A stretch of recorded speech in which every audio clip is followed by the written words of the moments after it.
কাণ্ডে টানা তৃতীয় দিনও জোরদার তদন্ত চালালো এনআইএ। ইতিমধ্যে 150-রও বেশি মানুষকে জিজ্ঞাসাবাদ করা হয়েছে।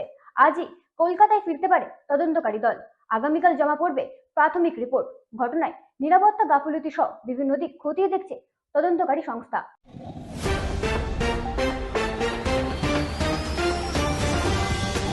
তৃতীয় দিনও জোরদার এনআইএ তদন্ত।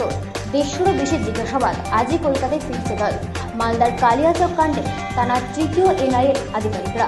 রবিবারও কালিয়াচক 2 নম্বর ব্লক এলাকায় দফায় দফায় জিজ্ঞাসাবাদ ও তথ্য সংগ্রহের কাজ চালানো হয়। এনআইএ সূত্রে খবর, প্রাথমিক তদন্ত পর্ব শেষ করে আজই কলকাতায় ফিরতে পারে তদন্তকারী দল।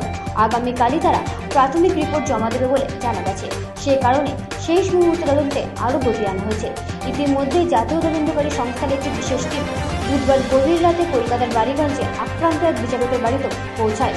সেখানে বিচারকের সঙ্গে বিস্তারিত কথা বলে ঘটনার আগে ও পরে কি ঘটেছিল, কতজনের জমায়েত ছিল এবং পাইলট গাড়িতে করে নিয়ে যাওয়ার সময় কোথায় কোথায় তাদের আটকে দেওয়া হয়েছিল সেই সমস্ত বিষয়ে খুঁটিনাটি তথ্য সংগ্রহ করা হয়।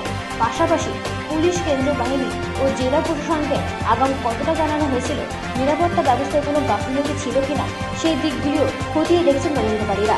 এদিকে রবিবার সকালে কালিয়াচক 2 নম্বর ব্লক দপ্তরে তলব করা হয় মালদা জেলার অতিরিক্ত জেলা শাসক অনিন্দ্র সরকারকে। প্রশাসনের পক্ষ থেকে ঘটনার পূর্ণাঙ্গ রিপোর্ট ও তথ্য সংগ্রহের উদ্দেশ্যেই এই তলব বলে জানা গেছে। সূত্রের খবর, এখনো পর্যন্ত প্রায় 150 জনের বেশি মানুষকে ডেকে পাঠিয়ে দফায় দফায় জিজ্ঞাসাবাদ করছেন এনআইএ। তদন্তকারীরা মনে করছেন এই জিজ্ঞাসাবাদ থেকে গুরুত্বপূর্ণ সূত্র মিলতে পারে, যা প্রাথমিক রিপোর্টে বড় ভূমিকা নেবে।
মালদায়